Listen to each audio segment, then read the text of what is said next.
Robert, you there? Sorry, can you hear me now? Yes. Yes. Thanks for that handover, Brandon. PMOs have been around for quite some time, so I'll take the opportunity to draw a distinction between healthcare and other industry PMOs. Many of the solutions, and especially the methodologies for creating a PMO, are not unique to healthcare, and most of what we're discussing can be transferred to other PMOs in other industries. Unfortunately, many organisations overestimate the uniqueness of their organisation and miss the opportunity to incorporate well-developed material from other industries into their own. Subject matter expertise is an important difference and must be accounted for, but is overstated as a degree of difference. Healthcare, as an example, when compared to other industries, like banking or construction, can have a slight difference in its values.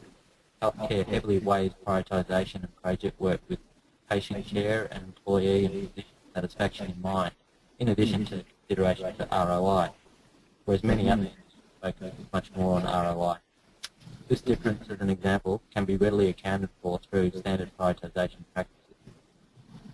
Organisational culture as well is a significant factor to impacting the rate of change in PMO evolution and project delivery. However, from my observation, this too is overstated since the range of cultural behaviour and obstacles are quite similar across industries and organisations. So we should appreciate that each organisation is unique, but we should be wary of an organisation branding itself as being too different or special, and as such burden itself with developing PMO project delivery solutions. This can be a long, difficult road to success. Having personally transitioned through several industries, I've found about 90% of project delivery requires similar skill set, tools, process and approach, and although the difference is vital and must be respected, it is typically subject matter expertise. The interesting observation, however, is that each organisation thinks that the 10% is much more significant, and as such identify themselves as being special, whereas in reality they're not. Back to you, Brandon. Thanks, Robert. Just as a side note, we're hearing a little bit of an echo on this end, so you might need to mute your computer for the next time you speak through it. Transitioning back to the presentation now. Based on everything Robert said, although Allina was a very large system taking on an array of initiatives, we did not significantly modify our PMO approach upon commencing the project. Through our early on assessment, the first challenge we found when we arrived at Allina was the lack of definition around the project work taking place. Charters were incomplete and work plans practically unheard of. Although opportunity areas were identified for project work, sponsors and project managers were not in place. In addition, each initiative had varying levels of complexity, and some had conflicting scopes of work. These challenges required us to take a step back and really put some definition structure behind the aggregation of Allina 2.0. What we wound up doing was redefining each existing initiative into one of two portfolios and taking interrelated projects and placing them under the same program banners. This diagram shows the definitions used to mandate what was considered a project, program, or portfolio at Allina. Due to the considerable ambiguity of what constitutes a project, putting these simple definitions in place was extremely necessary. Once we had a clear understanding of Allina 2.0 and the multiple projects and programs that made up its composition, we began designing and building the PMO. Generally speaking, designing the PMO depends on the scope of projects, competency of project managers, and overall maturity of each program and project. Understanding this was essential for deciding what PMO model meshed best with the Allina organization. In this slide, I've outlined three distinct types of PMOs. The strategic PMO would be best served for a large organization taking on many different projects and where a strong centralized force may be necessary. The service model calls for PMO resources to take on project management aspects of each project. In this model, you are servicing the project by utilizing PM tools. However, this model would work best where business leads on projects are subject experts but not really project managers. The final model of the functional model, focusing on getting projects to a functional level. Although the PMO is providing the methodology, Their presence is strong as the projects initiate and plan, but has less involvement as it executes. Whichever structure is chosen will depend mainly on the organization's maturity level, portfolio complexity, and project manager competency level. At Allina, we decided to adopt a slight variation of the strategic PMO with a little bit of a service PMO, with the PMO director and two PMO project managers supporting a specific set of programs and projects. Due to a lack of project management expertise and the size of the Allina 2.0 portfolio, this model made the most sense. In this model, a PMO resource would be responsible for their specific project's delivery and performance. In essence, they would handle the project management while the original project lead would handle the day-to-day execution. A little later in the presentation, Robert will speak in more detail on how this is currently being utilized at Allina. At this point, we have built a skeleton of what your PMO looks like and how it will operate and interface within the organization.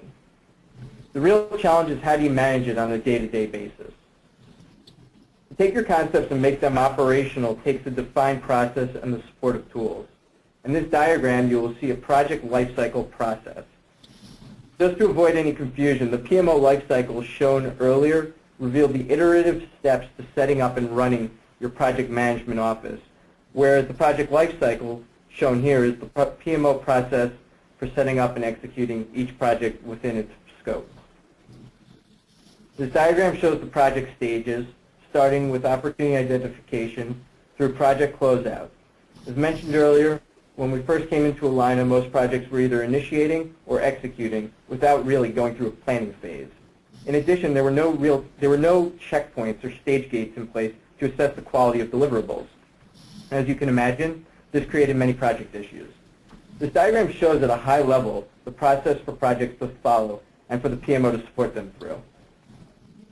Not only did we outline the PMO involvement along this life cycle, we created the tools and templates necessary for each stage.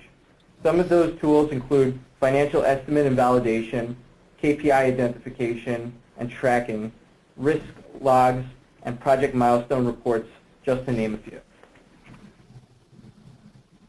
The next question you are faced with is how do you manage projects once they've begun executing? Project managers and teams will execute their projects using basic tools, usually manipulating work plans through MS Project or Excel. However, work plans cannot be the only tool utilized by project managers and monitored by the PMO. The reporting process as seen in this slide is the other component to making a PMO functional. This diagram is an overview of a reporting structure and is exactly the example that we created for Allina. In this pyramid diagram, you can see 3 levels of reporting and the deliverables at each level. This reporting process builds off of the tools and projects. For executing projects, teams had to update work plans, track financials and non-financial benefits, and maintain a risk log.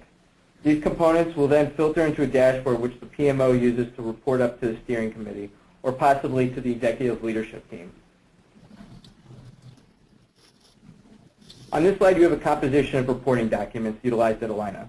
As seen here, we met with PMs on a biweekly basis, at which point they would send an updated work plan, risk log, and their most recent financial benefit numbers and most recent KPI measurements. Through our discussion, we would understand both potential risks that need to be mitigated and key achievements thus far. Based on information gathered during these updates, the PMO would create a summary dashboard for that project, assign status, and take action where necessary. Expanding on the previous slide, this is a picture of the risk tool we introduced for the projects. The top piece is where the risk is documented or logged. The way we classified and calibrated the risk is in the bottom section. The risk criteria was set on asking yourself, how does the risk either impact time, cost, milestones, financial or non-financial benefits? Based on your answer and the defined criteria, you would rank the probability that the risk hits and becomes an issue and the impact to the project if the risk occurred.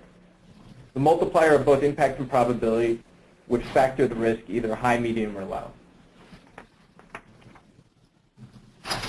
The next 2 slides are examples of dashboard tools we used at Allina to show project visibility to upper management.